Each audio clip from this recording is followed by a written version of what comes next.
This country, under this APC regime, came to become the poverty capital of the world.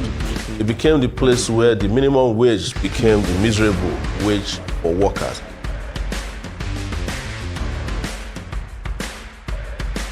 But if you think about Nigeria itself, it's an open prison.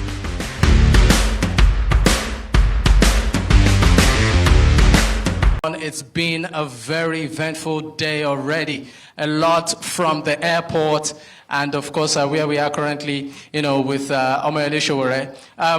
Let me just, of course, get into the interview straight.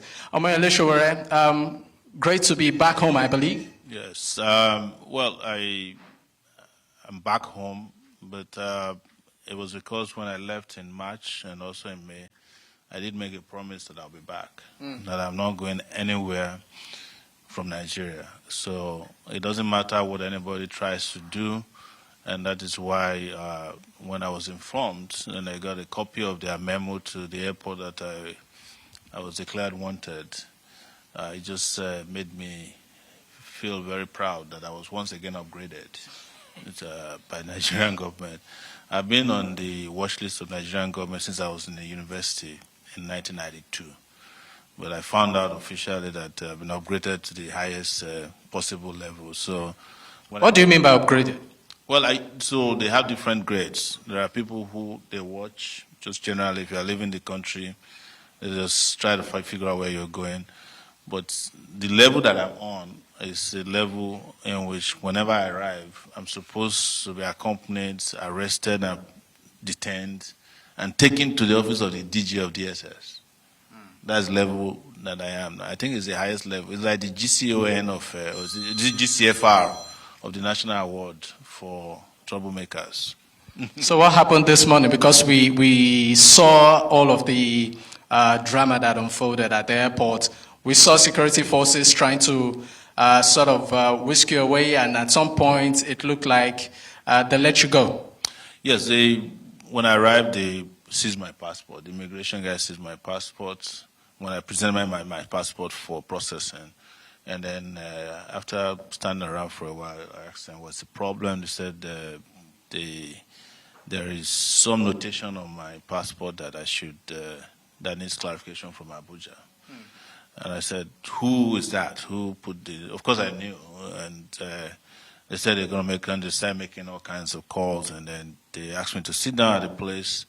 I sat down beside them. After a while, I went back to them and asked, what's going on? And it's been like 30 minutes at this point.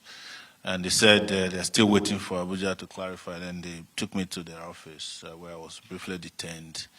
And then I tweeted before going into that office, and some 10 minutes later they came and said, oh, it's been resolved. You can go. So I went to try and get my bag.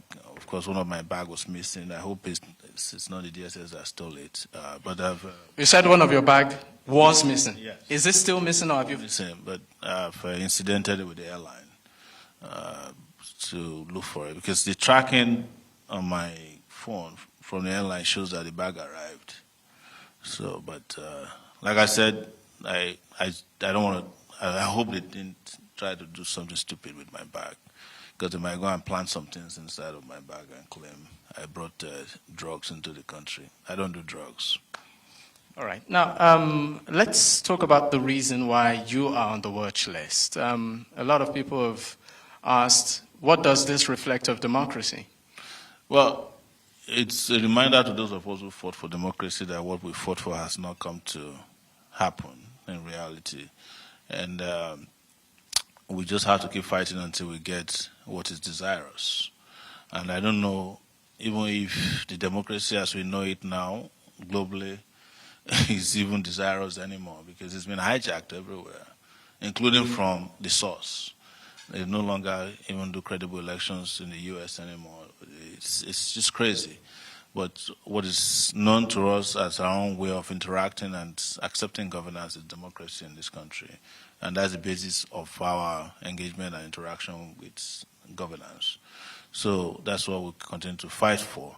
But I'm not surprised, even though I feel sad that in 2024, people are still being hounded protesters have been arraigned and prosecuted for treason, in which they ridiculously wrote in the charge sheet that they were trying to overthrow the government with placards.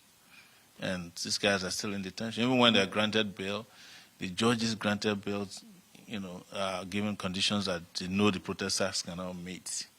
And so over 2,000 protesters were aware, and some protesters were detained for 60 days without trial by judges, federal judges. So these are part of the reason we must take our country back. And it's the reason I can never, and I'm saying it, I'm not bragging, I'm not running away from anybody. It is either we get it right, or we all perish. When I mean perish, if we don't do anything about the situation of our country, we are all going to perish. These people are going to just finish everybody. Let's talk about the circumstances which you were picked up. Are you harassed? No, I wasn't harassed. It's difficult to harass me. I'm immune to harassment. So, I'm very calm in the face of provocation.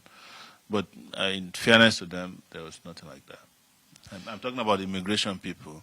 But you remember that the immigration DG, or this CG of immigration, had said this during the August uprising, that they have some people on watch list. So I think this is our list. She was disgraced today. All right. Now, this freedom that you have now, is it temporary? I don't care. Whatever happens, it's my attitude to life is que sera, sera. Whatever will be. But the most important thing is that we get the appropriate freedom, qualitative freedom for our people. When I was about to start my journey, I sent some messages saying that was after it was revealed to me that my name was on the watch list. That we have a country to save, and we cannot be deterred by all these distractions. These are distractions by those in government. And they know it. They are running out of time. And that's why they are very desperate. Interestingly and coincidentally, the president is supposed to return today. So, but you know which one is more eventful? The real president came and the whole country knew. When he comes in now, nobody will know. But that's on the lighter side. We must get our people to move very quickly to save this country, to save themselves from the destructive attributes of these people in political power. Because a lot of people cannot believe that a Bola Tinubu, who was accused in 1994, firstly by the military of trying to bomb a Jigbo depot, is also doing the same thing to protesters. He was accused by Abacha. That's the reason he left the country. But contrary to their own decision to leave, I am not leaving. But I will continue to maintain my right to travel freely whenever, whether you put me on watch lists or down lists or clean lists, whichever list you want to put me on, it doesn't matter. The most important thing is that we must save this country and we must liberate ourselves. We have people to liberate, and that's our focus right now. All right. Now, talking about liberation, I know you've been very vocal as to the protesters being detained, the End Bad Governance protesters being detained at the moment, the likes of Michael Lenin and the rest. I'd like you to speak on that. Well, part of what I'll do now that I'm here is to work to ensure that they are released. From Kano to Kaduna, Michael Lenin, and whomever. We found out that a professor at Bayes University was also abducted by the DSS, and he's been in detention all this while. So we're going to put a lot of pressure to get everybody free so that we can prepare very quickly for Fearless in October. Yeah, so we will need all the protesters to be back on the street as soon as possible. Yeah, so that's a must. But if you don't get them out, well, they might end up joining them there pretty soon. Let's talk about Fearless in October. What's going down? When it happens, you find out. You remember? Yes. You remember when we were planning the August thing, the End Bad Governance in August? Most of you, even in the media, did not know it would happen. It happened, and it happened in a way that surprised everybody. So let's just wait and see what happens in October. And I want to use this opportunity to say it very clearly. If you are feeling the burden and the yoke of bad governance, you don't have to wait till October 1. If you are organized enough, strong enough, it's not anybody's father's property. It's not a copyright to Sowore or Take It Back movement. Everybody that is suffering, you can revolt at any time you want, any day, night, afternoon. So you don't have to wait for us. But we organize, and our own organizations collectively are looking at October 1 as a starting point. All right. Thank you so much, Omoyele Sowore. And I wanted to remind you, the last time you interviewed me, you said, "Oh, Sowore, you're talking from outside the country." Now, Okay, now we are seeing physically. Nigeria, they use computer. The leaders of Nigeria, they use radio where they turn the knob.